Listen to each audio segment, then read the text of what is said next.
having a wonderful day. Hello, hello. I am excited to be here with you today. I'm excited to dive into this topic. Hi, iPhone, of course, it's okay to listen in. Hello, everybody. Welcome. Hi, Kelly. Yeah, we're just starting right now. At 5:30 Eastern. Hello. Hi, Fatima. Hello. Chukwemeka. I hope I pronounced that correctly. What a cool name. Today is the webinar for the high impact relationship coach. Hi, Kelly. We are going to dive right in. We have so much to cover, a lot of fun stuff. As I mentioned earlier, we'll talk a little bit about sort of the secrets to creating a truly high impact coaching business. We'll talk a little bit about how to become a high impact relationship coach that clients truly can't wait to work with, and the secret to real transformation that I swear by. I literally think that without knowing the secret, your impact is almost limited. So we're going to talk about this a lot today. We're even going to talk about how to build a thriving business with a wait list of clients so that you don't have to cold call anybody, you don't have to chase after anybody. And we'll talk about how to become a successful relationship coach that can work from anywhere in the world, that can, design your life the way that you want it so that you're not sitting there, on somebody else's terms all the time. You can work the hours you want, as much or as little as you want, and you can actually structure your life accordingly. We'll obviously discuss how and why integrated attachment theory, which you'll hear me refer to as IAT, works so effectively. You'll hear the perks and cons of becoming a certified relationship coach, and you'll learn a little bit about how IAT provides you with everything that you need to make it in this industry, even if you don't have any prior experience. We'll talk about why anyone, anywhere can become a truly successful relationship coach. So I'll share some success stories, some fun stuff too. By the way, if you don't know me, my name is Thais Gibson. I'm the founder of the Personal Development School and the creator of Integrated Attachment Theory. And I want to know what brought you here. Before we get into anything else, please tell me about you. Please tell me what brought you here? What makes you interested in becoming a coach? Maybe you already have some coaching experience. Maybe you are somebody who just has always felt really pulled towards this space. I mean, a lot of the common themes I often see is that maybe you're somebody who just really loves helping people. Maybe you're somebody who's been interested in just human behavior and psychology for a long time. And maybe you're somebody who everybody naturally opens up to. I can remember personally when I was a kid that strangers, I remember being on an airplane once and I think I was 12 and I was sitting separately from my family. And I remember this woman the whole airplane ride, she was just telling me about her divorce and going on and on. And I remember sitting there going, I think I should probably tell her that I'm 12 years old because people will just open up to me all the time. But I always loved learning about people. So it was something that kind of came naturally to have conversations like this. So please tell me what brought you here today. And what makes you interested in this whole space. Maybe you're somebody who just wants to escape the 9 to 5 and have a career on your terms. And the cool part of this is that you can really, truly contribute and make an impact, but you also have your freedom to travel while you're working, to work from your laptop. So I'm so curious. And if you feel comfortable sharing in the chat, I would love to hear from you. And I'll let everybody take a second to type everything out. So we're going to cover a lot. I'm going to go in to a lot of this pretty quickly while you're writing out your shares. But before I dive in, I will tell you a couple things briefly as well. If you do stay to the end of the masterclass, you'll walk away with an actual tool from Integrated Attachment Theory, one of our first tools that will help you and future clients discover your limiting beliefs that are stopping you from achieving your potential. And it's a really powerful tool for gaining deep insight into somebody's blocks, your blocks, where you may be feeling stuck and not knowing why. It actually helps us make subconscious information conscious. But you have to stay to the end to get that tool. And I'll also share with you details about some really cool stuff we have coming up. If you do want to jump in for one of the future cohorts coming up, we will give a special discount on top of the early bird discount just for today because you attended. Okay. Let's see here. I was waiting to see these come through. Okay. So we have I'm a relationship coach already, says Stephanie. I love helping people and want to help people discover healthy relationships. I want to elevate my coaching and quit my 9 to 5 to do coaching full time. Amazing. That's so cool, Stephanie. Congrats. Shandik, I hope I'm saying your name correctly as well. Um, says, I love helping people and did your course to heal and found so much value in attachment healing. That's so cool. So you did a PDS course, but not the certification, I hear. One of the courses at PDS, and I'm so glad to hear that. And that makes my heart happy. I'm always so happy to hear that these things are impactful and working. And obviously you have to plug in to see the results. So good for you. iPhone says, Hi, Thais. I am Saraj in nursing, and I am interested in human behavior. I yes, I have people. I want to share a lot. Definitely would have freedom. Yeah, I would like to have the freedom from 12-hour shifts. I know a lot of nurses work the 12-hour shifts. It's not easy. I do have some coaching before, but it didn't take off. I would like to learn for myself and to help others. That's beautiful. So cool.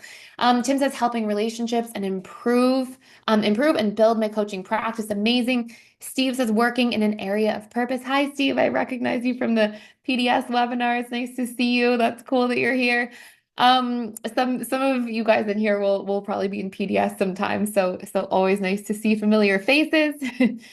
Pink 13 says the personal development course changed me, and that's not easy. As an educator, I believe I can help others too. Amazing. I'm so glad to hear that.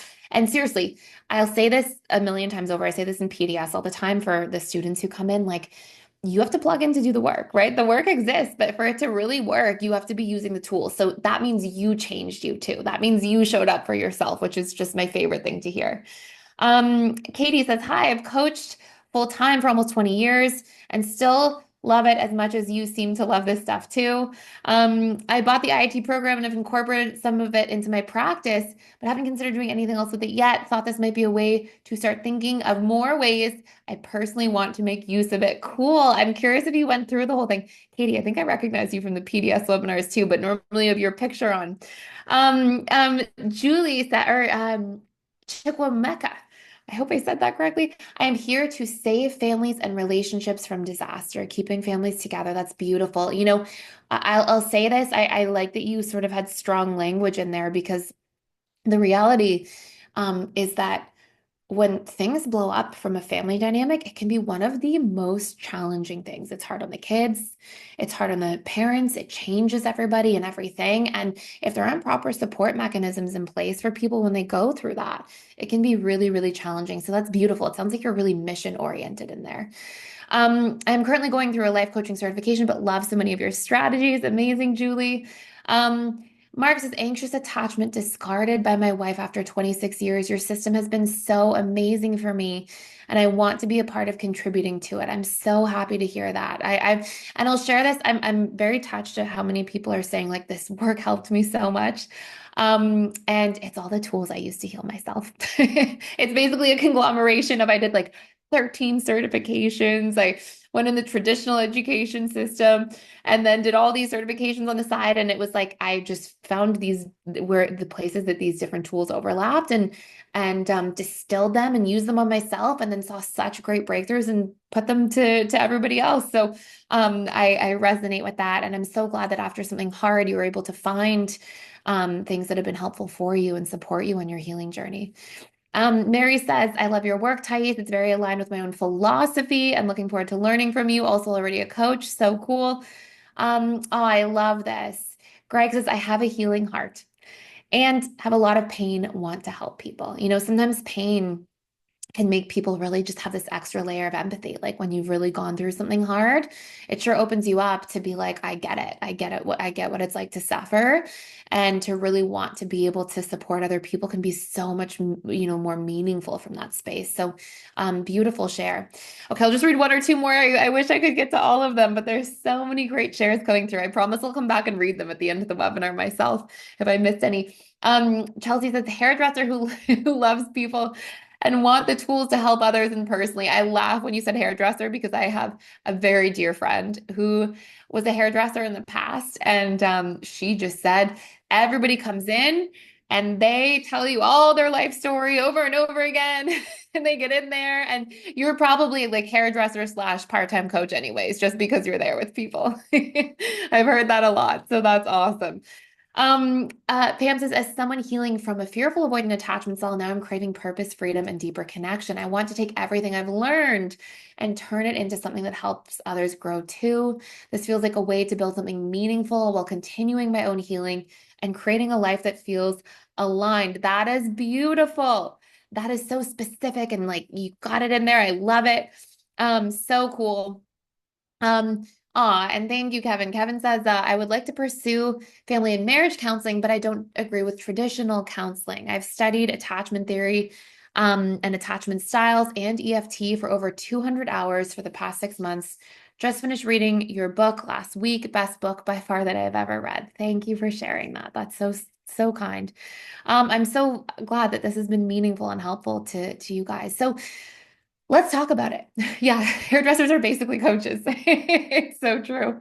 Um, so let's talk about it. There's so many beautiful shares still, and I will come back and read through every single one of them at the end. And thank you everybody for sharing with me.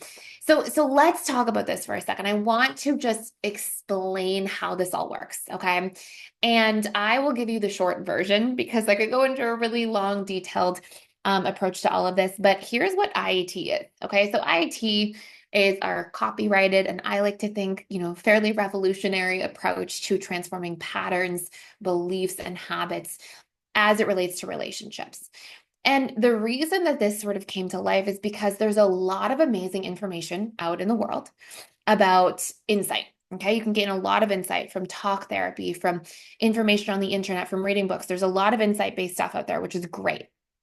But insight without actual strategies to rewire your subconscious mind is extremely limiting. It can only really get you so far. And what you're going to learn is that we actually target through integrated attachment theory, we actually target the subconscious mind when it comes to changing our relationship patterns, because 95 to 97% of all of your beliefs, thoughts, emotions, actions on a daily basis are subconscious. 3 to 5% is your conscious mind. And your conscious mind is the part of you think of as like yourself, right? You think of as your logical, rational self. Your conscious mind analyzes, critiques things, can reason. But most of your behaviors throughout the day, most of your personality, most of the way you show up, most of your thought patterns, most of everything that's happening is coming from your programmed self, your habituated self, your conditioned self. They are all the same thing.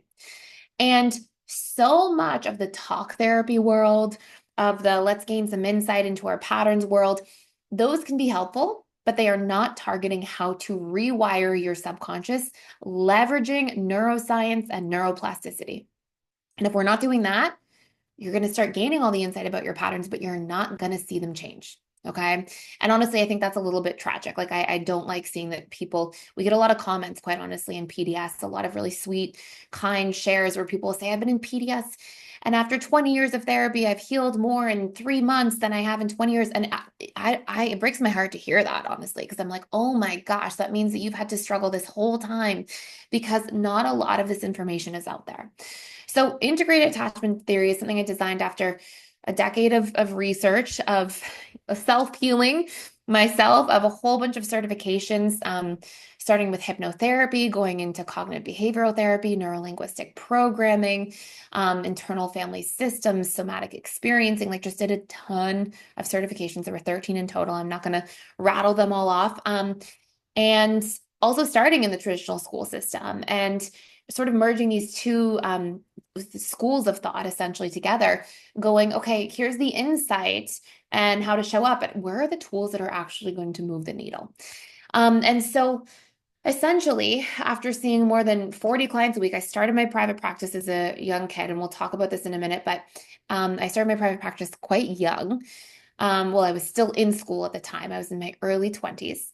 And the goal of what I started working with people on eventually was how we can actually change our attachment style, okay? Leveraging our understanding of the subconscious mind. So, as I said a moment ago, 95 plus percent of your behaviors are subconscious, your thoughts, your emotional patterns. And if you haven't seen this in your life already, you're going to see it right now. So, have you ever had a goal? This is my question for you, like a New Year's resolution, for example, where maybe you say, "Okay, I'm gonna stop eating chocolate," or "I'm gonna go to the gym every day," or I'm gonna stop procrastinating," or "stop raising my voice at my partner or family member," or "stop calling somebody so much when I know I have to hold space for them and give them a little more space." And you tell yourself that you're gonna do something, and then an hour later, 5 days later, you're just back to the same old patterns. Have you ever seen that? And I'm curious if you feel comfortable sharing what your version of that is. Okay. And what's happening when this takes place is that you end up in a situation where your conscious mind says, I want to do something. And your subconscious mind says, nope, we're sticking to our patterns. We're sticking to what we know. This is what we know. And your subconscious mind wants to maintain what is familiar because it equates it to safety and survival. Just finished 8 months of counseling and have healed more in the past 2 months in PDS. Thank you for sharing that. And that's amazing. That's a testament to you doing the work. Amazing stuff. But you'll see it's because you're targeting your subconscious mind, Kevin, as you're probably noticing in there, right? And so what happens is if we go through exactly, and subconscious mind says, just protect yourself, stay in the familiar zone. So we can consciously say, I'm going to go to the gym every day. I'm going to quit eating chocolate. I'm going to stop shutting people down and stonewalling. I'm going to stop being anxious. Conscious mind can say all those things. Conscious mind of your friends, of your family members, of your exes, of your partners. You might have had people say to you, I'm going to change. And then they kept repeating the same behaviors. And you're feeling like, wait, where's the change that you said you were going to take part in? If you don't actually target the subconscious mind, you can say these things to yourself all day long. Okay. And it can be really difficult. Hi, Renee. Goal, wake up at the same time every day and practice the nighttime routine. But then it gets difficult, right? 100%. And so that is because we have to target the subconscious mind in the process. Okay. And imagine that you go through life trying to control your life with only 3 to 5% of your power, right? Because unless you have things habituated in, it's very difficult to experience real change. And so much of society and traditional coaching and traditional therapy and counseling, so much of it is built around targeting the conscious mind. And if we don't know, first of all, how to rewire our subconscious mind or what our subconscious patterns are, it's going to be difficult. So let me take it back for a second here. Okay. In childhood, we are all conditioned with subconscious patterns for what to expect when it comes to relationships. Okay. And this means you learn what needs should be met by other people based on what needs were met by your parents. You learn what to fear based on the things that scared you in childhood or triggered you or hurt you.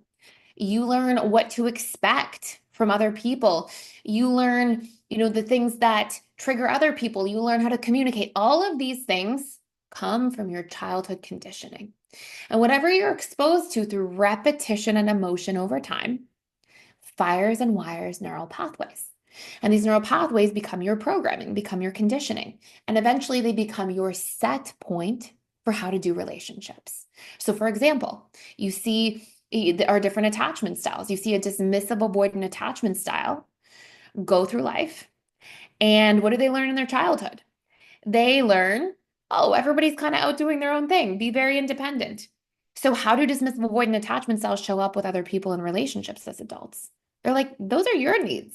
You take care of your own needs over there. I'm taking care of mine. That's what they've been conditioned to do. That's how they've been conditioned to behave. Anxious attachment styles often learn a lot of codependency, right? A lot of like, I'm going to do everything for you. You do everything for me. We're going to lean on each other, but we're going to lose our sense of self in the process. And so, of course, that's what they expect from others as adults, right? So our childhood conditioning is one of the biggest things that affects our adult romantic relationships. And I want to tell you a version of this, okay? I want to tell you a personal story around this.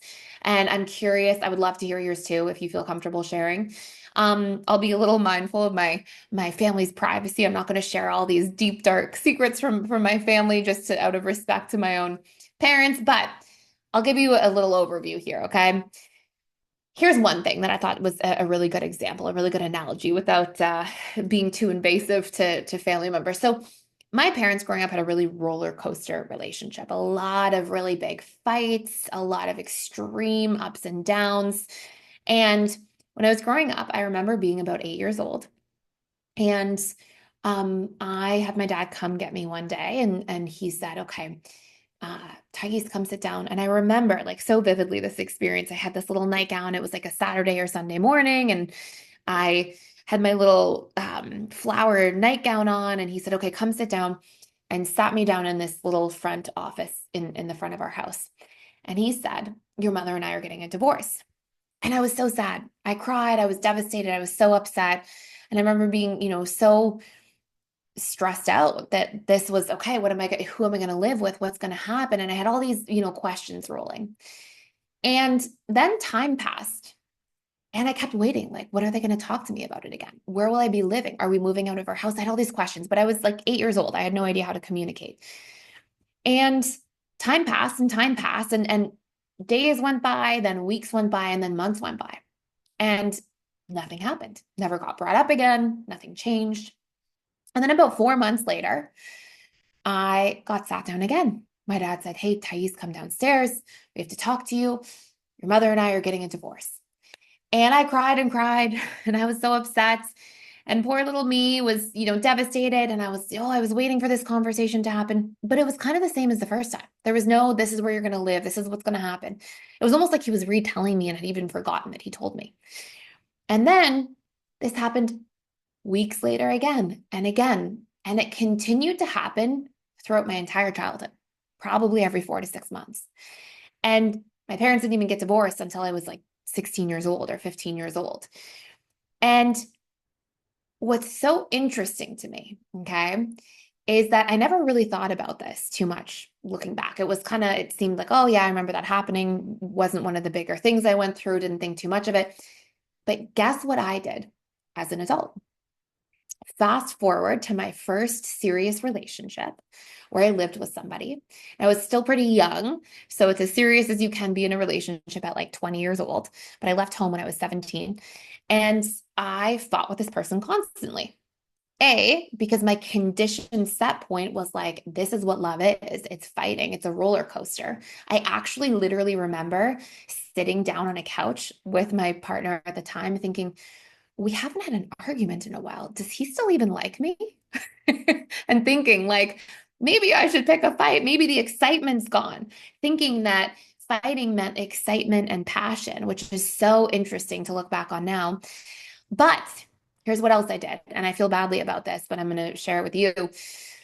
I threatened to leave this relationship probably every 4 to 6 months. I would say, "I just don't think it's working." And it was like a bluff. I didn't mean it. It was coming from fear. It was coming from anxiety. It was coming from having no idea how to properly do relationships. But more than anything, it was coming from my conditioning. It was my subconscious comfort zone. It was what I knew. And you know what's crazy is that at that period of time, I would think things to myself consciously, like, how do I be healthier in relationships? I know that like I'm so all over the place. I'm so hot and cold. I don't communicate properly. My partner at the time would sit down and say, "Can you just communicate? Will you just open up? I know you have something to say." And I would just shut down and stonewall or be volatile or, all kinds of things.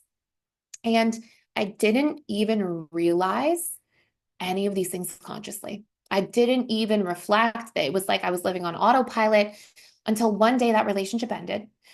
And I thought, relationships shouldn't have to be so hard. And it was this moment in time where I was like, you know what? Maybe it's me. Maybe there's something here for me. Maybe it's my patterns. And when I got sick and tired of feeling like life and relationships were too hard, too draining, too confusing, I started to evaluate myself, which was honestly one of the greatest things that I'm glad that I did. It's hard to do, right? As all of you know, but it's a gift you give to yourself, right? So I started to look at, why was I like this? Why was I doing things wrong? And I just happened to be in a psychology class one day when somebody said to me, "Your conscious mind cannot outwill or overpower your subconscious mind." And I was like, hold on a second here. What do you mean? Does this mean that all the things I say I'm going to do, like have healthier relationships, show up differently? Does this mean that I say it and it doesn't mean anything to my own subconscious mind? And I became obsessed with learning about the subconscious mind. I was like, why aren't more people talking about this? First of all, your subconscious mind's running the show. And second of all, your conscious mind can say things all day that you want to do differently, but your subconscious isn't going to follow suit. And it was mind blowing to me at the time. And I realized in those moments, like, oh, this is why I repeated these patterns. This is why I took all these themes from my childhood and I seem to be operating on repeat again. And I am sure that if you just listen to that whole spiel, that you've seen these things in your own life in different forms. Okay. And that can look like you had a parent who was avoidant, so you became really avoidant and shut down. That can be that you were the caretaker for your parents your whole childhood.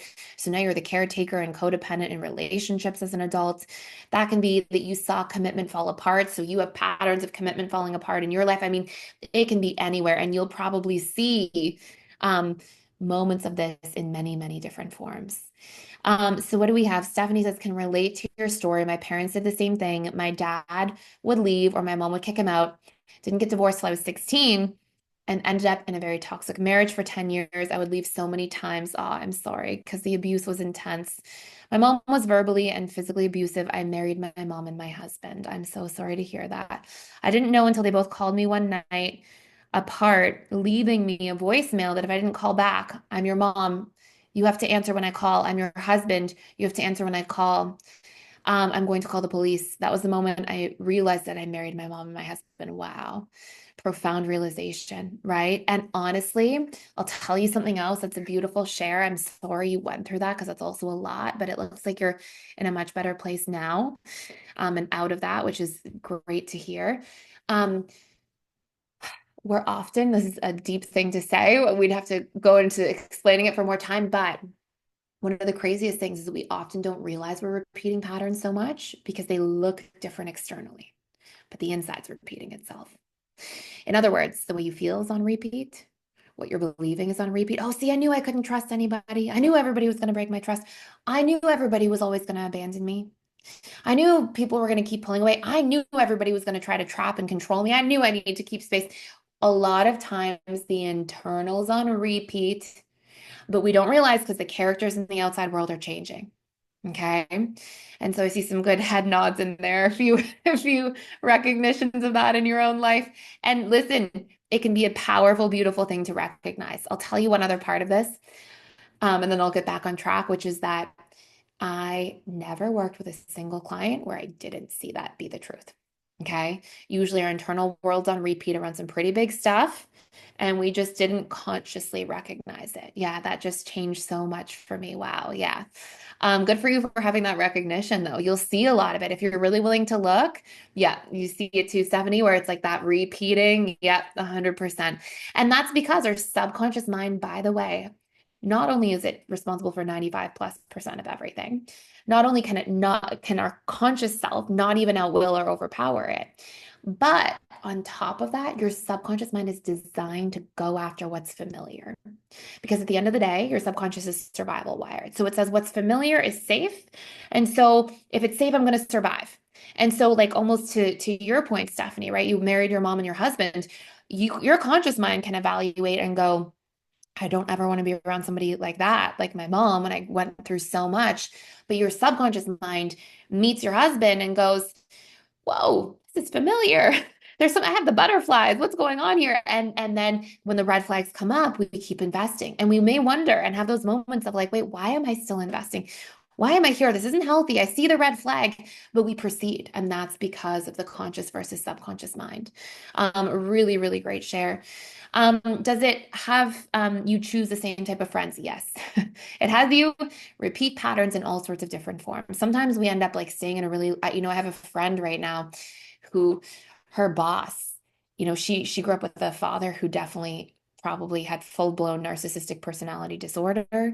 But her boss, she got away from her family, all these things.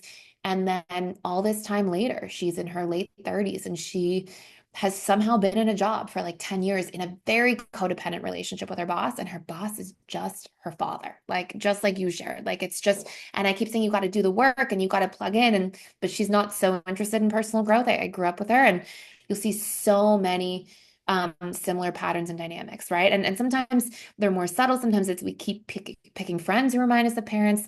We invest in long-term relationships in work. There it can be all over the place, but of course, it's most prevalent in our romantic relationships.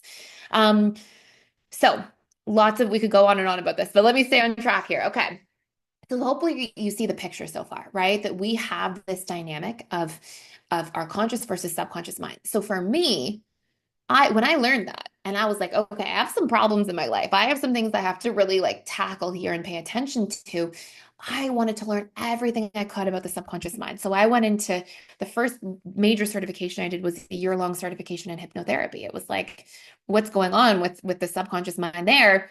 Then NLP, and then went into sort of trying to bridge these different gaps around internal family systems, somatic experiencing, shadow work, learned a lot about the mind-body connection. And then obviously eventually revisited attachment styles in relationships. Now, attachment theory was originally, if you're not familiar, I'm sure most of you are, originally came out of Cambridge University with John Bowlby. And he talks about how there are 4 different attachment styles, and attachment theory itself is a study of how our adult romantic relationships are largely impacted by our childhood conditioned relationships. But John Bowlby and Mary Ainsworth, who later developed this, and there's 4 attachment styles. We'll talk about this. And I learned about it in first year university too. And you just learn about it at a very high level.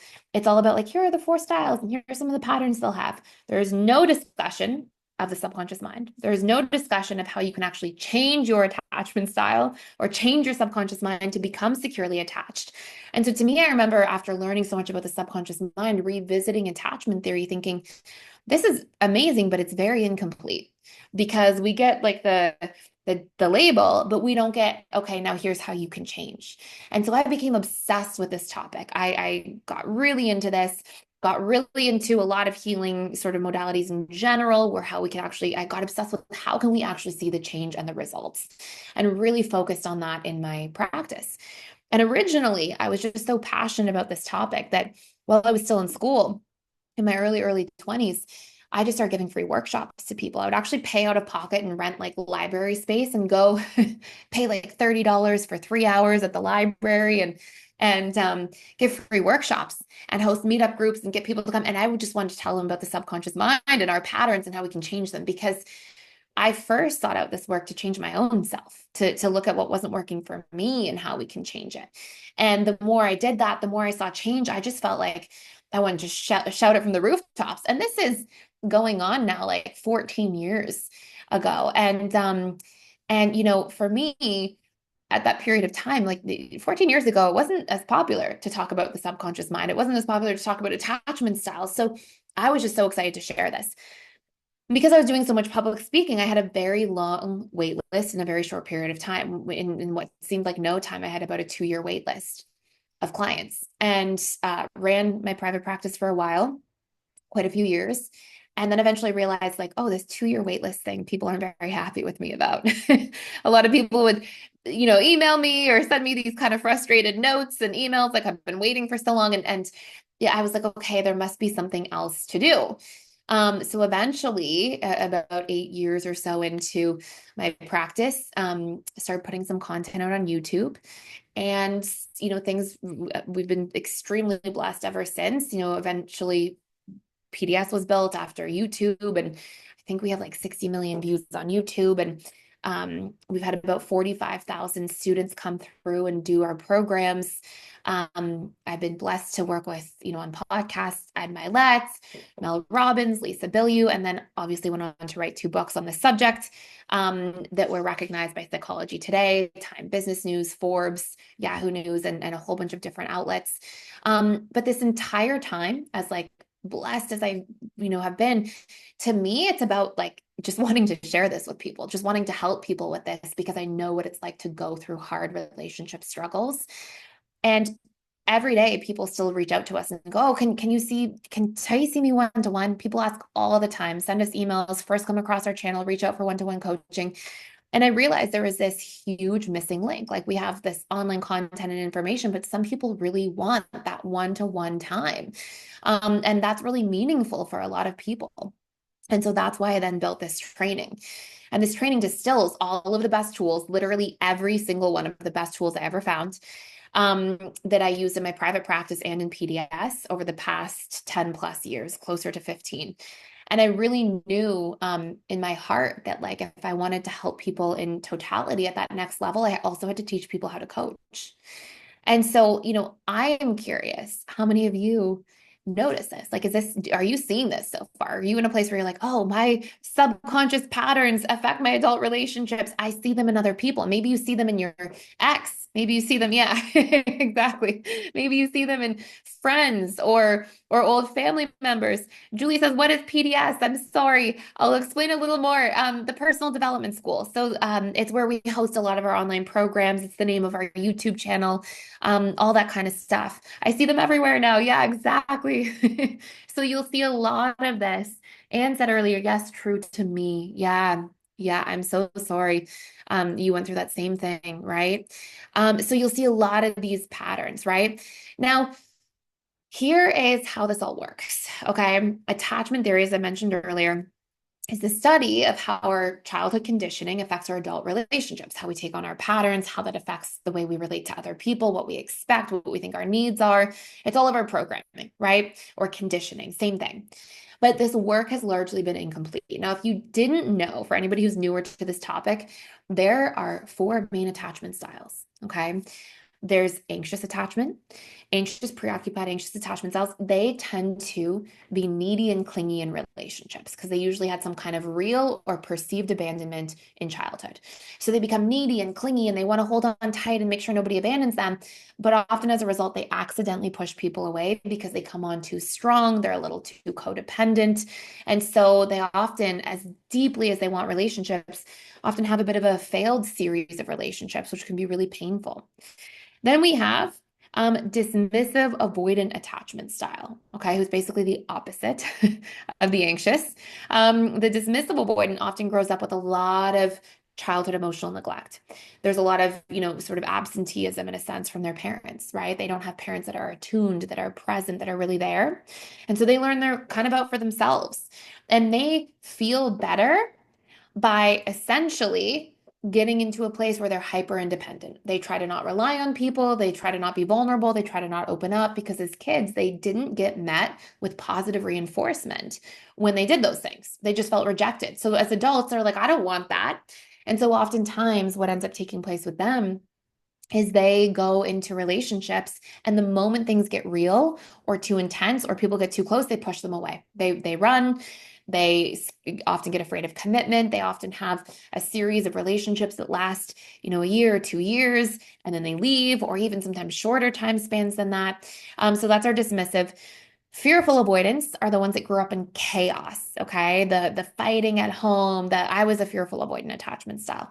So the fighting at home, sometimes it can be things like a lot of abuse, right? Mental, emotional, physical abuse, sexual abuse. I mean, all those things can fall into that category. And also it can be things like being around a parent who has narcissistic personality disorder or struggles with addiction.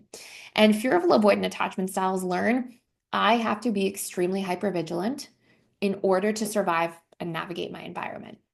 So let's just use an example that somebody has a parent who's an alcoholic. And let's pretend that it's Bob, and let's pretend Bob's mother is an alcoholic. And some days, Bob comes home from school and he sees his mom, and his mom's drinking, and she's in a good mood, though. She's nice and she's kind. And so he's like, oh, my mom's nice today. And he actually feels connected to her and she's sweet. Other days, his mother's drinking and she's cruel. She's mean, she's critical, she's harsh, she's angry drunk, and she's very unpredictable and scary. And other days, maybe Bob's mom goes through periods of sobriety and she's sober and she's kind of more reliable and consistent. And she tries to show up better as a mother and she feels badly about her behavior, but then she goes through a series of relapsing or detoxing. And when she's detoxing, she's irritable and frustrated and not doing so well. the whole overarching theme is that you just never know what you're going to get. And so fearful avoidance grew up. And just like the anxious attachment style strategy is to stay really close, to make sure I cling on tight, the dismissive avoidant is like, stay away, stay back. The fearful avoidant is like, I need to predict everything that's going to happen. I need to see 2, 3 steps into the future, be hyper vigilant, get great at walking on eggshells. And fearful avoidant partners, if you weren't the fearful avoidant but had a partner, they read between the lines. They jump to conclusions a little bit. I remember when I was FA, I had a partner say to me, you always jump the gun. You always like think that this is happening over here before we get there. That hasn't happened yet. And there's this trying to predict because if you're Bob and your mother or father was an alcoholic, you're like, who do I have today? Right? Or if your parent is a narcissist, who are they being today? How am I going to navigate this? You have to keep being ready 3 steps ahead. So their attachment strategy is hypervigilance, right? Being able to read between the lines. And often they are hot and cold in relationships. They can be a little volatile because they're constantly coming from this protective fight or flight space. And they've also had really strong polarities about love and connection. Sometimes love is a really nice thing. Sometimes the narcissistic parent love bombs. Sometimes the alcoholic parent is sober or is in a good mood when they're drinking. You can have these really nice experiences, but then you have really scary ones. Sometimes the alcoholic parent is abusive. Sometimes the narcissistic parent can also be that way, right? So you have these extremes, okay? Those 3 insecure attachment styles make about 50% of the population collectively. The other 50% is secure. Secure people statistically report having the longest lasting relationships, but also being the happiest in their relationships. They're the people that you're like, oh, look at that couple. You can tell they're still happy decades later. Okay. What else is interesting about this is the percentage of securely attached people also mimics the divorce rate in North America. You could make a pretty good argument for the fact that your attachment style is going to showcase a pretty clear outcome as to whether or not your marriage survives. So all of this, okay, all of this comes from our conditioning, right? How you learn to attach to others in childhood gets deeply embedded into your subconscious mind, becomes your own conditioning. And then as adults, we unintentionally resort to these patterns that we've learned without knowing better. And one of the biggest untapped powers is that guess what? You're not born with an attachment style. It gets conditioned into you, right? Which means we can recondition. We can leverage our understanding of how to change these things to recondition them as a whole. And that is what integrated attachment theory teaches. That is what integrated attachment theory does. That is this body of work that we created and I wrote a couple books on and all these things because you just need to understand the key pillars and how they work together and the tools to target the subconscious mind. Okay. So I won't go through it in too much detail because I'm going to still share with you a little bit more in general, but there's 5 major pillars for how to recondition an attachment style. Number 1 is we have to rewire our core wounds. Okay. What are our core wounds? Our core wounds are the triggers or baggage we are carrying from our childhood. So if you grew up, if you were abandoned, right? If you had a parent who left when you were 5 and never came back, or if you grew up in a single parent home, or if you had, maybe an abandonment wound where, parents said they were going to be there, they really couldn't show up when you needed them. Well, that's going to be your baggage. That's going to be a wound for you, right? As an adult, you're going to keep fearing abandonment. Now, I often give this analogy to people, okay? There's 2, and they go together. Let's say tomorrow you walk into the forest and you see a bear and you run away from the bear and you're safe, thank goodness. When you run away and you think back about the experience, you don't remember the pretty little flowers next to the bear, right? In the forest. You remember the big, scary bear and its teeth, right? You're like, the bear, that's what you store. And we are also wired to hang on to negative things more than positive. So we can protect ourselves from them, so we can keep ourselves safe, right? Like you remember the bear, not the flowers next to the bear or the pretty sunlight streaming through the trees in the forest. You remember the big scary bear. The second part is that let's say you walk back into the forest the next day. Let's say for whatever reason you have to go back into that forest and pass through that place you saw the bear. What do? You're like, where's the bear? Is it coming? Is it coming? Oh my God, is it coming over there? You're what? You're reprojecting out the likelihood of seeing the bear again. Guess what we do when we have attachment wounds? I was abandoned. Are they going to abandon me? They haven't texted me back. Are they leaving? They haven't called me back enough. Are they going away? We reproject the wound over and over again into our experiences in front of us. Now, for some people, it's wounds like being abandoned, alone, excluded, disliked, rejected, right? Sometimes those are the big wounds. Those are our anxious attachment wounds. Sometimes for dismissive avoidance, it's like, you're going to trap me, you're going to control me, you're going to try to take too much from me and engulf me. Sometimes it's a lot of shame wounds. You're going to criticize me. Those are a lot of our dismissive avoidant wounds. Our fearful avoidant wounds are often a little bit of both because they get the best of both worlds. I say that tongue in cheek, of course. They get the anxious side, right? The abandonment wounds, but they also get the betrayal wounds.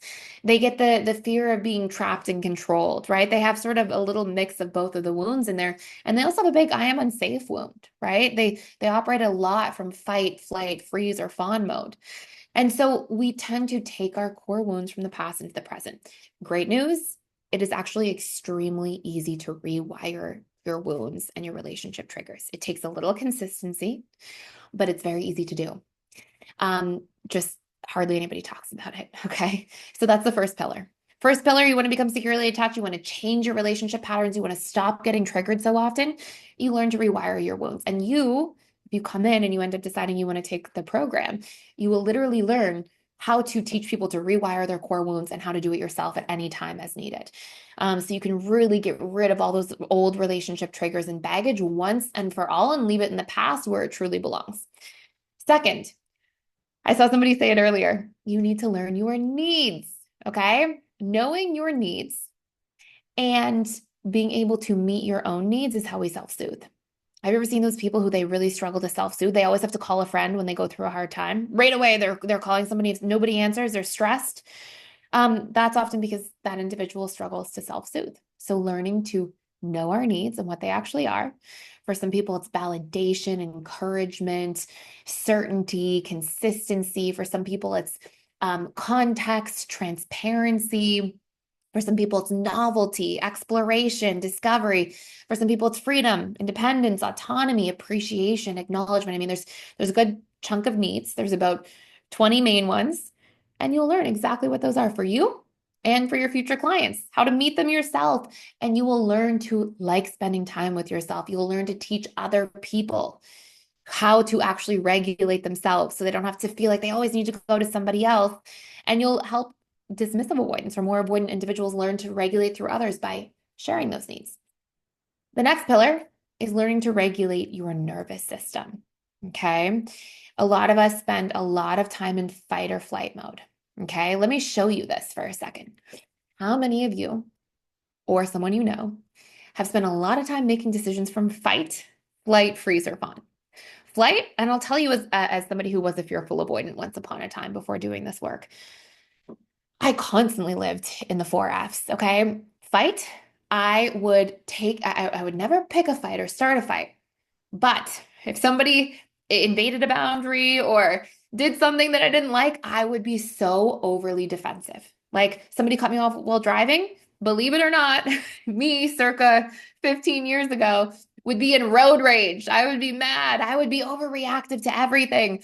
Or if I thought somebody was, being critical or disrespectful, I would be a little volcano waiting to erupt. I would be feisty. And that was coming from I was in this sympathetic nervous system mode. I would have an overly strong flight or fight response because I grew up having to defend myself a lot pretty quick as a kid. And so there we go. There's conditioning, right? What's flight? Flight looks like this. I played soccer in university and got a soccer scholarship, but I had to bartend twice a week to pay for like my other bills, my food, whatever. And I remember I would just decide, I don't like the way the boss treated me, and I would leave the job and then start over. This is so fearful avoidant, lacking staying power. Thank goodness I learned to work through that as I got older. But flight, you leave things too quick. You leave, or maybe there's a disagreement. You get in your car and drive away. And it's like, wait, weren't you going to like solve the disagreement with somebody? There's this flight response. Freeze, you may feel like your mind's racing, but everything feels heavy, right? You're in sympathetic nervous system when you know all the things you have to do. You have all these things you have to take care of, but you're just not doing it. You can be in a freeze mode that you're stuck in. Or Fawn mode, right? Freeze mode can also be things like avoidance. It can be things like, you haven't looked at those bills in your drawer for 2 months. You're in this like freeze, don't look at them, avoid mode. And then fawn is people pleasing mode, right? Have you ever been in a situation where you're around somebody and maybe you had that person on a pedestal and you just kind of said yes to all these things you didn't even necessarily agree with or want to do? That can be fawning mode, right? All symptoms of being stuck in sympathetic nervous system. And if you had to spend a lot of time there as a kid, you're going to spend a lot of time there as an adult because it's your subconscious conditioning. Okay. So we have these first pillars. We can work through all of those things. We can be in a healthy nervous system mode. We can learn to regulate our emotions. We can literally rewire our triggers so we get triggered way less often. And we can learn to meet our needs so we self-soothe. First three pillars. Two other pillars.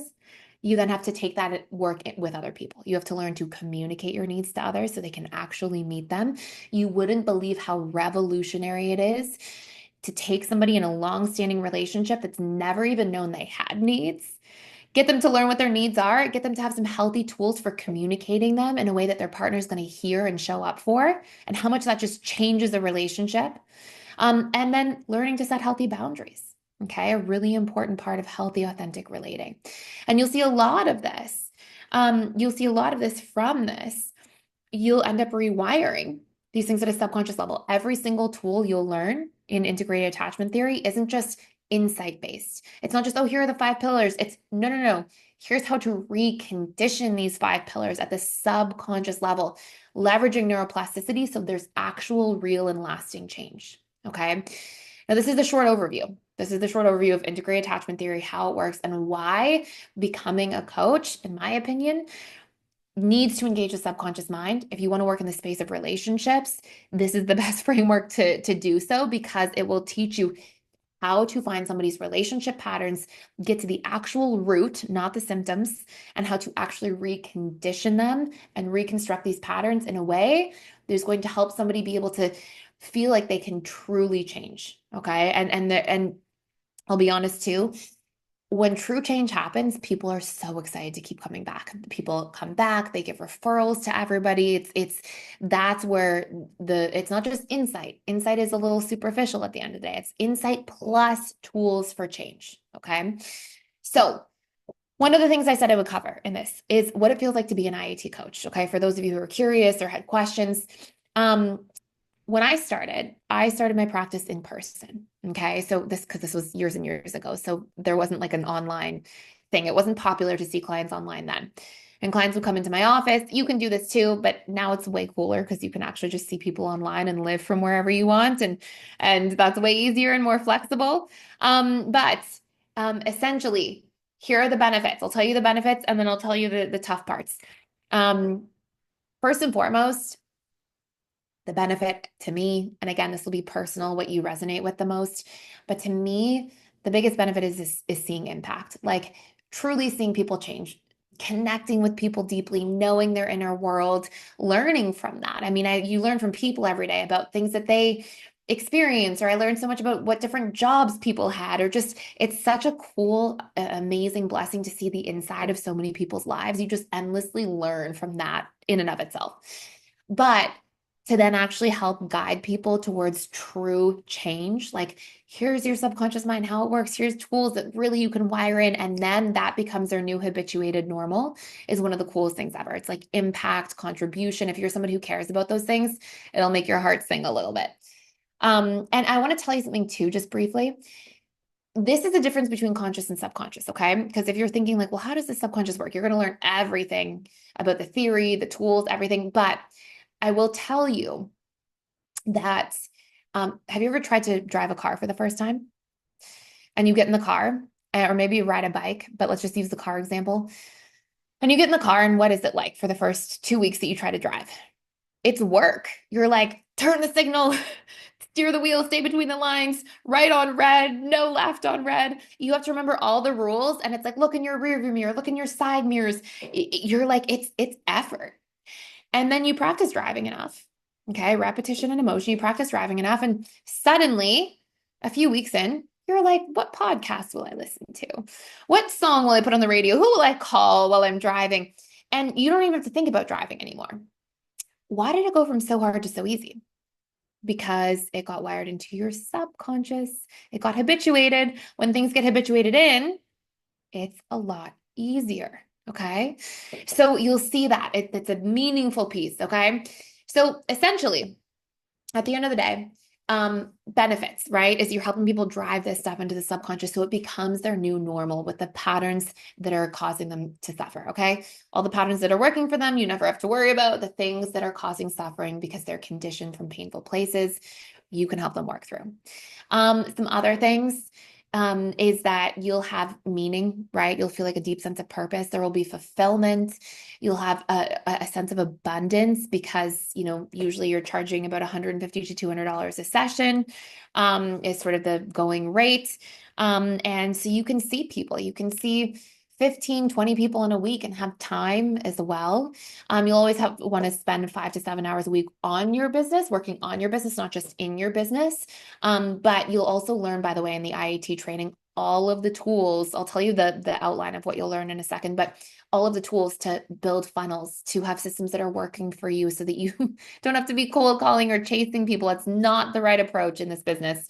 Um, and the other thing that's really cool is you'll have that freedom to design your life, to work from where you want.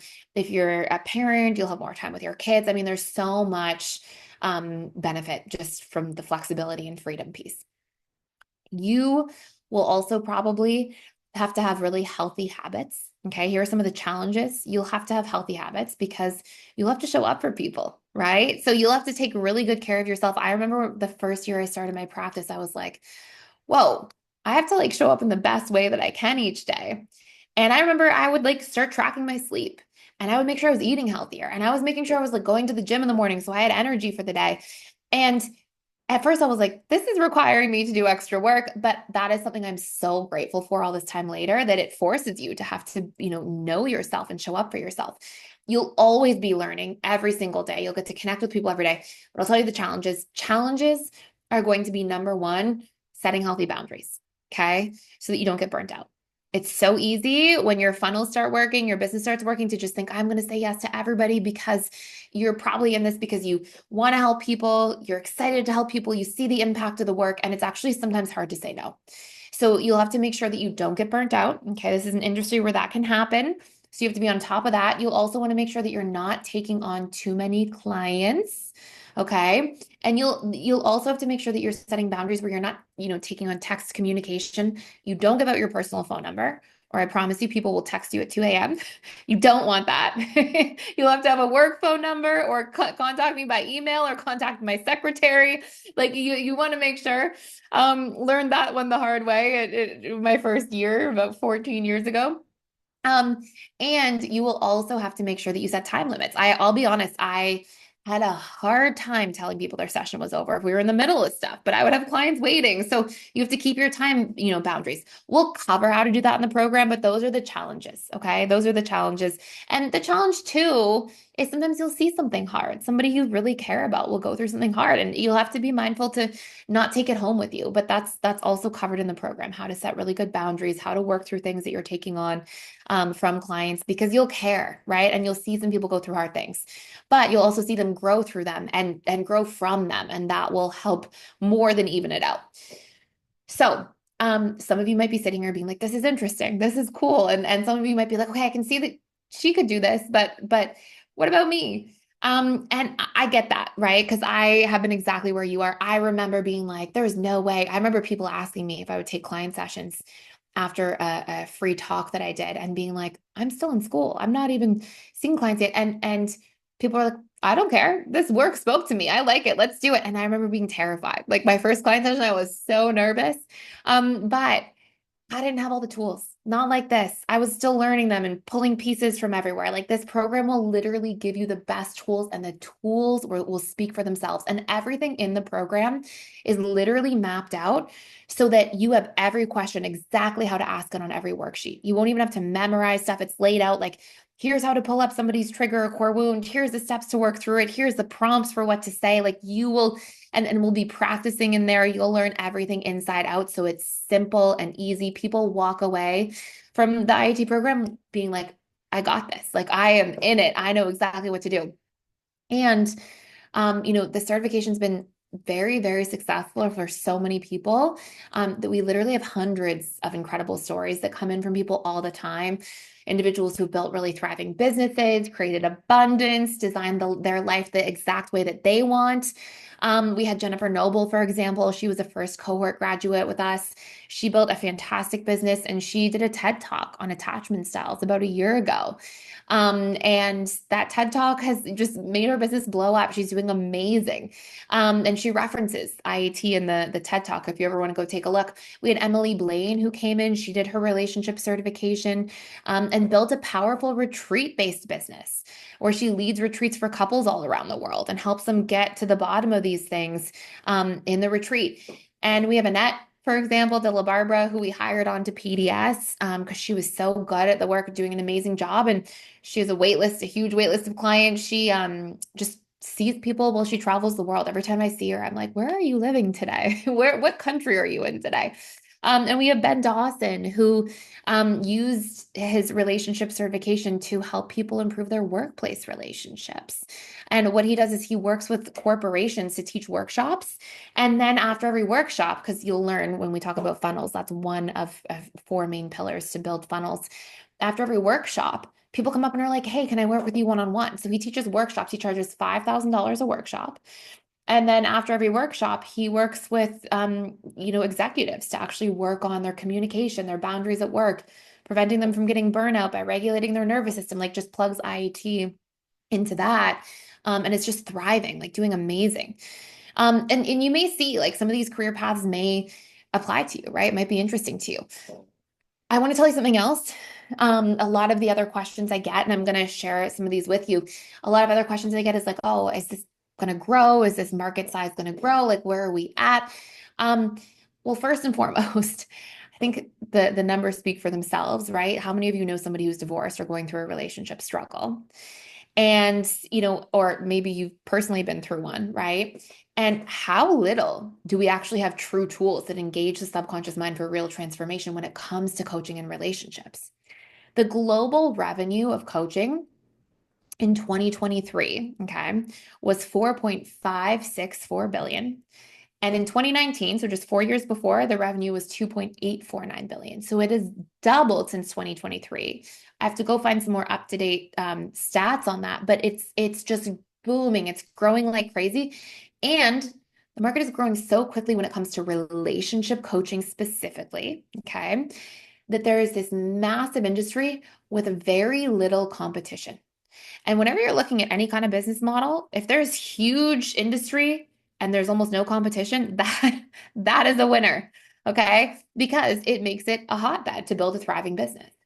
And you see these dynamics, right? You see like roughly 50%, that number's on the incline, roughly 50% of marriages end in divorce. And kids who come from a divorced home are twice as likely to get divorced as those who don't come from a divorced home. And divorce, unhealthy relationships, fatherless homes, poor communication, fighting all the time. These are things that are really, really hard on kids. And I like to imagine what the world would look like, even if we were just like a drop in the bucket, where you can help parents heal and change their attachment style, or people who aren't parents yet do the work so that generationally that's making an impact. Kids don't have to grow up in that kind of household or environment because they have parents who learn tools at an earlier time. And that's what they get to pass on to their kids is healthy relationship modeling. And so, there's something about that where it's like, I can't do this personally on my own, right? Like I can put some courses and programs out here, but what about all the people out there that need one-to-one coaching, that need one-to-one time? And that's what I'm hoping, we can work on together, right? If that's something that resonates with you, to be a part of that and be a part of changing that, then that's a beautiful thing to be able to share.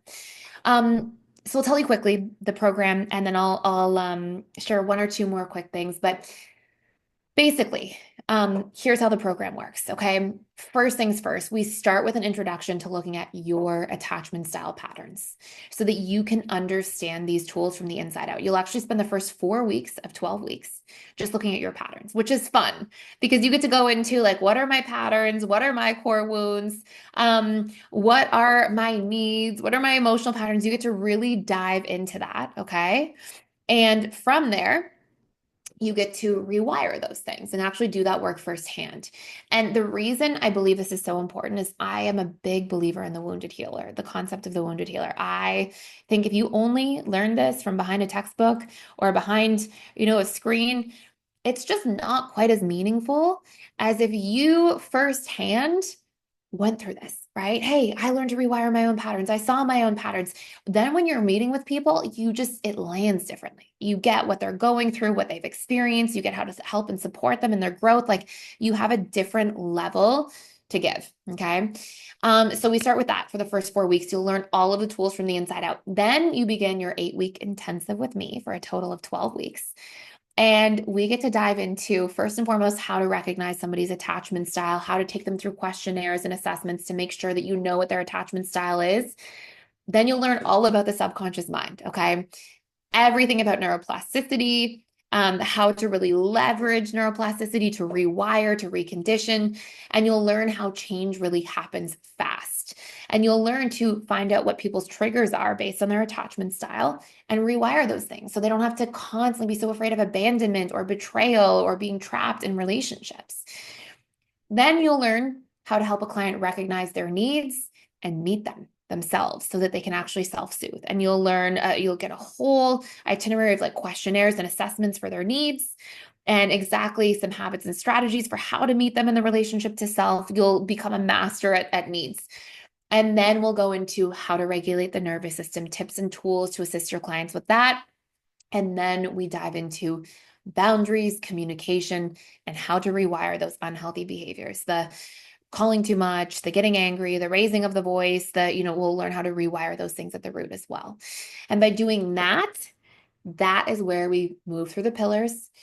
At the subconscious level, you'll go through it firsthand, and then you'll learn how to actually share and facilitate these tools for other people. And I promise you, if you come to each week, you will walk out of that program a master at the tools. You will know them inside out. Then at the very end of the program, we go through business week. And I think this is something that makes our program unique is that we have both sides, right? We've got like the learning these really deep, powerful tools that engage the subconscious mind that actually create lasting change. But you'll also learn how to build funnels, how to drive clients to your business while you're sleeping through proper systems that do not require a single cold call. You're setting up systems that draw people to you. You'll learn how to create high value content offers. You'll learn how to create content. You'll learn how to build out the type of funnel that works best for you. You'll learn how to build out referral programs. And really get a jump start into all of it. So that is a total of 12 weeks. It might sound like a lot right now. It is systemized, it is simple, it is easy. And we have both a live and on-demand cohort, okay? So our next live cohort actually starts on March 20th, okay? So Thursday, March 20th at 6 p.m. Eastern. And basically how it works is you get a couple hours of recorded content each week. You go through it and then you come in for the live and we do a 2-hour practice session together. So you come in, I review questions, content with you firsthand. You'll get to actually practice the tools. I give you feedback. I show live examples of the tools so that you get the best of both worlds. You get all of the learning. And then on top of that, you get all of the practice, the tools, seeing them at play, seeing them work out, and then you get all of your questions answered. So that is our framework. And then at the end of our 2 hours together each week, you then get the opportunity to have supervised breakout rooms. So you can go into breakout rooms. You can practice the tools with other students. That's all supervised by our lovely Renee, who's here today and who's also an IAT coach. And you will get that ability to move through all of that stuff. So you get the practice, you get the learning, you get the questions answered, you get the tools. Everything is laid out crystal clear. And you'll be in a position where it's like, okay, if you plug into this, you will see everything happen and the outcomes the way that you want it. So yes, there's a little work. You got to actually do the work and follow the steps, but you will see that by doing that, it's made in a very simple, easy format. I think that another big question we get is, are these programs for, what if I have no prior coaching experience? If you have no prior coaching experience, it's made for that. It's made to be really foundational as if you're starting from scratch. If you're somebody who's like, I already have coaching experience, you might find the first week, part of the first week, unless you have subconscious experience where you've done, a course in hypnotherapy. I would also say, by the way, if somebody's considering doing a certification in hypnotherapy, somatic experiencing, cognitive behavioral therapy, neurolinguistic programming, we have like all of that distilled here, just in very systematic, simplified ways. Sometimes there's overlap. Like a lot of what you'll see is I've taken cognitive behavioral therapy and like, here's how it applies to the subconscious mind to make it more effective. Like a lot of those things. But that is the one. So that is the live version. Okay. It's made for to be really foundational. If you're starting from scratch, you'll definitely learn a tremendous amount, even if you've been in the business for a long time, because the tools are very unique. And for people who are not able to make that live time, you can also join in for the on-demand version. So we do have an on-demand version. Originally, the program, I saw a couple people ask about the cost. I did mention a masterclass discount for everybody who attended today's session. Originally, the program was $7,000. Then we moved it to $29.99 for early bird, which we just do for early bird. But we actually, for anybody who's here today, you get an additional discount. And Renee will post all of that in the chat right now, where you get a 50% discount from the 7,000 plus a $300 offer for everybody who attended today's webinar and actually stayed. And it's the lowest price we ever offer. It's available for 48 hours. It's available for a limited time, and we do have a limited amount of seats, and they do go quite quickly, I will say. And we're only like 10 days out, so it'll be filling up very fast. We also have payment plans. So payment plans start at $289 a month for the live. And on demand, by the way, is $17.99. So I really tried to make it so this is like affordable, that you can, really go through it. And those payment plans start at $169 a month. And there are some, you can meet with Melanie. I'll put Melanie's email in here as well. If you want a follow-up call. So you're already in and it's so good. I'm so glad to hear that. And Melanie is super helpful. Thanks, Mary. That's so nice. It's so cool that you're here anyways, just to join in for everything. Thank you. And so, yeah, you can dive in here and if you want to meet with Melanie, you can book a call with Melanie as well. Her email is melanie@personaldevelopmentschool.com. She just posted it here if you have further questions and just want to meet one-to-one. It's a free call. She can give you any insight or updates. Those links are there. The link to the free tool is there as well. That's just that first awareness tool. And I will say also, if you are thinking of doing this and you're not sure and you have more questions, book a call with Melanie. Like just get all your questions answered, all of that. And again, we will offer this discount for the next 48 hours. So if you are ready to be an abundant, high impact relationship coach using our simplified formula in as little as 12 weeks, this is it. This is the opportunity to do so. And I will also share if there are any questions that are sent here. Is the masterclass once a year? When is the next one? Really great question. The masterclass, I think you mean the actual, because this is the masterclass. You mean the actual cohort? The cohort, we will run another one this year for sure, but the next one is going to be March 20th. If you meet with Melanie, she'll give you the map of any other date that may be a fit for you. Your birthday is March 22nd. Happy early birthday. Is March the only session? A lot of these same questions. Okay, so I'm just scrolling up to catch up on all these amazing questions in here. A direct message, is March the only session? Any upcoming after March? Yes.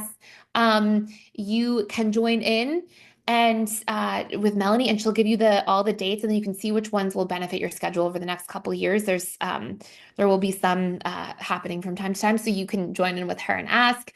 Renee, birthday gift to myself, March 23rd. a lot of birthdays in March. Congratulations, happy early birthday. That's super, super exciting. Gabriel says, passing this on to the next generations is huge. I feel like I have the leadership things needed for this to be a movement, definitely locally and around the province and country. Beautiful. That's so nice to hear. Audrey says, how does the coaching program differ from just enrolling to learn the systems to heal? If I'm already a trauma-informed coach, I'm thinking I would know how to use the tools if they are as clear as you represent to individuals to be able to do their own work. Okay, so I'll tell you one thing. So if you come into PDS, you'll learn all the tools. But they are copyrighted and trademarked. And so if you take IAT, you are welcome to use them. They become yours. They become yours. You can use them in your clients. You get to share them with your clients as your tools. Like you don't have to, it's not like you have to tell your clients, I got this from PDS. Like we actually give you every single tool mapped out in a worksheet, everything. If you come into PDS and take the tools. We have a ton of different courses that can really target the subconscious mind for healing, for growth. But in PDS, they are not mapped out for you to use as a facilitator. They're just for you to go through your own healing journey, right? And then they're definitely not allowed to be used for your own coaching practice at that point, specifically because if you don't learn how the subconscious mind works and all of that, I just don't want anybody to misuse the tools, right? Like, oh, I did it over here in PDS and I'm going to try it with all these people over here. Like, there is a process, there is a format, it should be done in a specific way. So, I do try to make sure that that part's really clear. So, PDS is for self healing. You want to go in, do the work with yourself. Cute little kid there, Gabriel. Your son, I'm assuming. But then also, the IAT certification is like you get to use the tools, learn how to present them, facilitate them, take people through them, and then use them as your own for your own practice. Great question. Kelly says, I definitely desire the live, but it happens during my work hours. Kelly, one thing you can do too is a lot of people end up doing this. They really want to come into the live, but they are not able to do it. So they end up coming in for the live. And then if they work out, or sorry, they come in for the on demand and then they complete the on demand and then they turn back and they finish the live after. So they come back when like they can attend the next session and they just pay the difference. And then they just come in for the whole live experience. And it's like you got the best of both worlds, if that makes sense. You can start on your own timeline, but then you can come for the live experience after when it works for you on your time. Great question. Yeah, what time is a 2-hour class? If it doesn't work for your schedule, exactly, then you can come in for the on demand, or you can do the on demand and then pay the difference and come to the live afterwards. Great question. Question as well, and I'll just answer this last question. There's so many great shares coming through, but remember, if you have follow-up questions, Melanie will meet with you as well. What if becoming knowledgeable about attachment styles and its origin in our lives triggers painful childhood memories for a client that they had forgotten about or subconsciously repressed? Is working through that within the scope of IAT, or would a client benefit from therapy as well as working with an IAT coach? Where does an IAT coach's work begin and end? If that's even a thing. Thank you. Thank you. Great question. So here's the coolest part. Okay. All of the tools are designed to help somebody in a way that's not going to trigger old past memories. Okay. So watch this. You're going to have a lot of clients who are like, I don't remember all my childhood memories. I don't know everything. They're going to put they're going to put things together, right? They're going to have insights, all these different things. But let's say that somebody is feeling on a daily basis like they are trapped. Okay. They have a big trapped core wound. Maybe they're dismissive avoidant. They keep rejecting relationships, running away. They keep seeing that. Healing your subconscious mind has nothing to do with going and reliving old childhood memories. You can put pieces together at a high level. No, oh, this is connected to this, or these patterns, these themes, definitely. But it does not require going back in and talking about the old memory in detail, going through all of it. Here's why. Repetition and emotion is a big overarching theme of how the subconscious mind gets conditioned. Unfortunately, and I'll tell you my actual stance, unfortunately, I think that when we are reliving old childhood memories through talk therapy over and over and over again, you're actually firing and wiring the impact into your subconscious mind more. And there is actually some research to show that talk therapy can actually be counterproductive at times. And I believe that to be the reason for why. IAT helps you take the wounds from the experience itself. So without going too far down the rabbit hole, when we go through a painful experience, we give it meaning. Okay, because the mind seeks certainty. It wants to understand it. So we give it meaning, then we hold on to that meaning, and like the bear in the woods, we reproject it out, right? Like just like we talked about. So if you felt trapped or not good enough or abandoned as a kid, that's gonna be what you fear all the time as an adult. So we don't have to go back and say, oh, let's rehash the 57 times that you felt abandoned as a kid or trapped. No, We just go into rewiring the trigger itself that you are trapped. Okay. There's some really cool tools for how to do that. And we also help you see some insights into your patterns because a lot of the times, what's really wild is that the exact thing that we are so scared of happening, because it's part of our own subconscious programming, we are constantly doing it to ourselves. Okay. In other words, a lot of trapped core wounds growing up, you probably as an adult take on more than you should, trap yourself in unnecessary commitments, say yes to things, and feel trapped all the time as a result. Felt abandoned as a kid? Guess who's probably abandoning you all the time? You. Putting yourself last, putting your feelings last, putting your needs last. So what we do is we pull out the patterns that are still existing for something to still happen and still be with you all this time later. You have to actually be firing and wiring it all the time on autopilot because neural pathways atrophy over time. So what we do is we find the theme, then we see how it's still being fired and wired currently. We work to change those patterns and it reconditions the entire thing. And I will tell you something personally, firsthand. When I did a lot of this work, I had a couple like really specific experiences that were quite traumatizing for me as a kid when I did a lot of FA healing work. And I remember, I won't get into it too much, but I remember one day in particular telling who my now husband, this is like 10 plus years ago, um, thinking, okay, we've been dating for a little bit and I should tell him this thing, right? That happened to me when I was a kid. And I remember every other time I'd shared it with like two other people I'd been in relationships with, I remember that my heart would race and I could feel myself like shaky and nervous and all these things. And then by the time I met my husband, I'd done a lot of work already and I had been like in the tools and doing a lot of reprogramming around core wounds. And I remember telling the story and waiting for my heart to race and waiting to feel all shaky and realizing that, like, wait a second, this isn't really, it feels like almost a distant memory now. It's not affecting me. It's almost like someone else's story. And what it happens is I had made that experience mean. I had the core wounds. I went through this triggering event and I had stored from that. I am trapped. I am helpless. I am bad.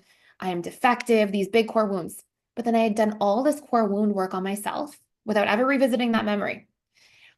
And what happened is then when I told that memory again later and revisited it in more detail, because I did all the core wound work, it's not triggering in that same way. And so that's what you'll learn is there's so much more to it. I'm way oversimplifying it right now just to make sure I'm mindful because I know a lot of you came here and expecting to be 1 hour and I'm way over time. But that's the work. You'll learn to rewire the painful triggers and the way you stored memories and what you made them mean about you. And that's a tool you're going to be sharing with your clients is how to rewire that so that those traumatic imprints and memories they're not so personal to you anymore. You're not making them mean I am this, I am helpless, I am trapped. Those are the things that will change. I will be abandoned. And that is going to be where you see a lot of that momentum. So that is it for today. I know we're way over time.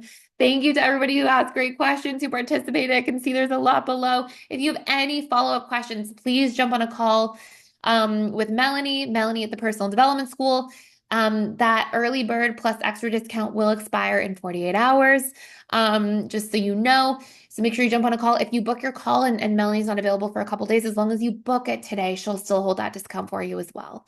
I couldn't get on my last call with Melanie. Please see my message. Yeah, so just book Destiny. You can book a new one anytime. And if you just send her an email right now, she'll be able to book one with you if you had to miss it for whatever reason. And like, do not worry. Yeah, her email's right there. If you missed one or couldn't make it, we can always rebook another one. So don't stress. Um, okay. Thank you everybody so much. I hope you have an amazing rest of your day. And I hope to see a bunch of you in the program soon. I'm so happy to hear that as well. And yeah, we can send some emails along as well. Melanie, if you want to, I see a couple people putting their email in here. If you can grab those out as well. And thank you, everybody. Have a great rest of your day. We'll see you soon. Bye.